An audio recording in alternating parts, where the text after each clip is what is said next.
फलस्तीन को देख लो, फलस्तीन में 7,000 बच्चे, कितने? 10 साल से कम उम्र के बच्चे शहीद हुए। कितने? 7,000।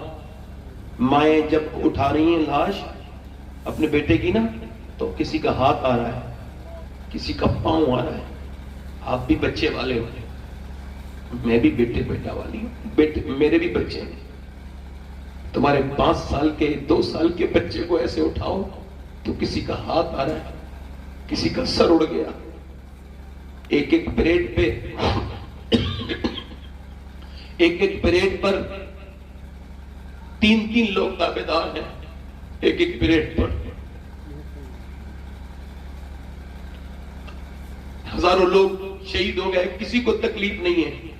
कोई इदारा फलस्तीनियों के बारे में कुछ नहीं कहेगा, क्योंकि वो मुसलमान है, नबी का कलमा पढ़ते हैं। किसी को तकलीफ किसी को नहीं होगी, मगर गुम्बद खजरा के मकी को होगी। मेरे नबी फरमाते, मेरे उम्मती जब तेरे पाँव में कांटा लगता है तो मुझे तकलीफ होती है। फरमाया तो मेरे हुजूर ने मदीने के हालात बिगड़े, सहाबा तो मुल्क शाम चले जाना। अर्ज की हुजूर जब शाम के हालात बिगड़े तो फिर मेरी उम्मत के लिए दुआ कर देना, मेरी उम्मत में बड़ा सख्त वक्त होगा। कैसा सख्त वक्त है उम्मत के ऊपर? 57 मुल्क तमाशा देख रहे हैं मुसलमानों की।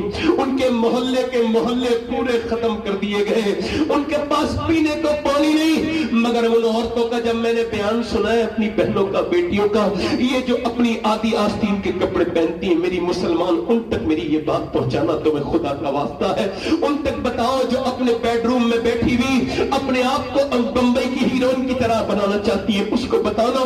जिसने सर से दुपट्टा फेंक दिया, जिसने नबी से मोहब्बत का रिश्ता तोड़ दिया, जिसने नबी से अपना नाता तोड़ लिया, उस बहन को, मेरी बेटी को बताना। उस 10 साल की बच्ची को बताना जिसने इंस्टाग्राम पे बाल खोल के स्टोरी बनाना शुरू कर दी है। उस 15 साल की 20 साल की लड़कियों से मेरी बात ये उन तक पहुंचाना, मेरी बेटियों तक उन तक पहुंचाना जिन्होंने इंस्टाग्राम पे अपने जिस्मों को फेसबुक पे दिखाना शुरू कर दिया कि फलस्तीन की लड़कियां ये कह रही हैं, फलस्तीन की लड़कियां ये कह रही हैं कि हम रात को सोते हैं तो बुर्का ओढ़ के सोते हैं। फलस्तीन की औरतें कह रही हैं हम रात को सोते हैं तो बुर्का का, सोने वक्त को कोई बुर्का नहीं ओढ़ता। क्यों ओढ़ती हो?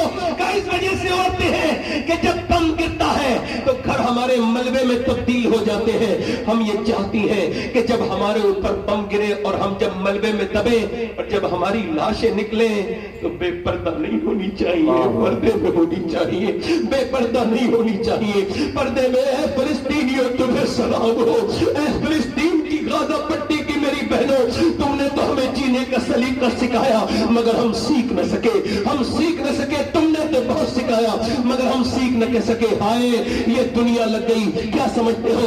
ये दिल लिए फिर रहे हो, ये कैसा दिल लिए फिर रहे हो जिस दिल में बिल्कुल दर्द ही नहीं है?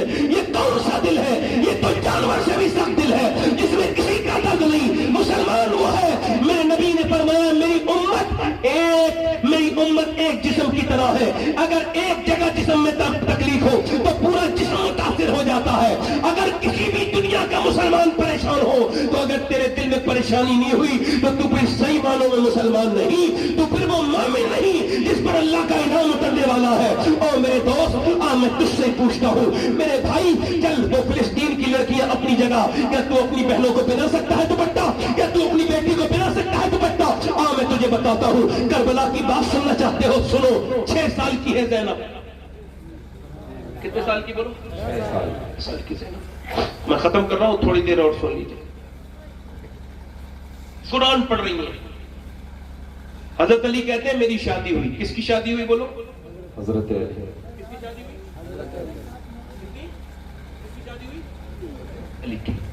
हमारे यहाँ शादियां होती हैं, जैसी होती हैं सबको पता है, बात नहीं करनी चाहिए। मगर इतना याद रखना, अपनी बहन बेटी को बेपर्दा ले जाने वालों, तुम कोई नेक शरीफ नहीं हो, तयूस हो। नबी ने फरमाया जो अपने घर की औरतों को बेपर्दा रखे वो तयूस है, जन्नत की बू भी नहीं सूंघेगा।